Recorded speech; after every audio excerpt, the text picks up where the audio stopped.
Bonsoir Olivier. Bonsoir. Depuis le camouflet imposé par Jean-Marc Ayrault sur Florange, Arnaud Montebourg revient finalement, il parle à la une avec cette interview tonitruante quand le Premier ministre dit que la nationalisation est artificielle.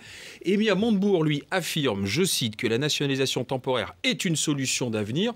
Est-ce que tout ce beau monde va pouvoir continuer de vivre ensemble? Eh bien, aussi longtemps que François Hollande jugera qu'il est utile qu'ils vivent ensemble, Arnaud Montebourg et Jean-Marc Ayrault, parce que les deux lui sont indispensables. Jean-Marc Ayrault lui est indispensable parce qu'il est loyal, et Arnaud Montebourg lui est indispensable parce qu'il est le chevalier emblématique de tous ceux qui pensent à gauche, mais aussi à droite d'ailleurs, que l'État, que le politique peut influencer l'économie et que l'État doit jouer un rôle de stratège dans la vie économique et industrielle. Oui, mais quand on lit Le Monde, on a un Arnaud Montebourg qui se permet quand même pas mal de liberté. Non seulement il dément le Premier ministre, mais de manière implicite, il critique aussi le chef de l'État. Ah ben vous pouvez dire qu'il se permet tout.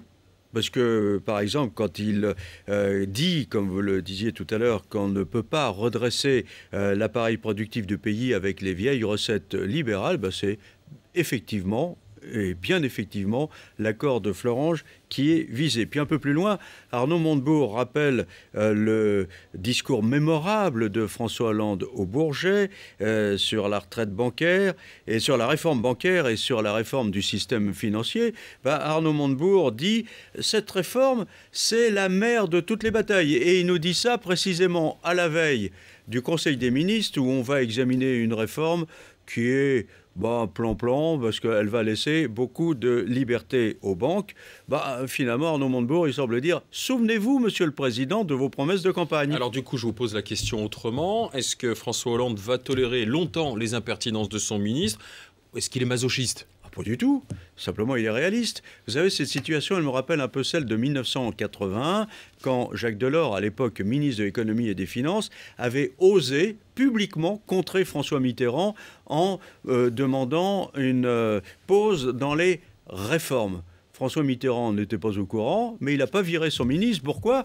Parce que Jacques Delors était invirable à l'époque. Il était le garant du sérieux du gouvernement vis-à-vis du monde économique. Eh bien, Arnaud Montebourg, de la même façon, de manière symétrique, est invirable pour François Hollande, tout simplement parce que il est, comment dirais-je, le garant de la fidélité à une parole de gauche.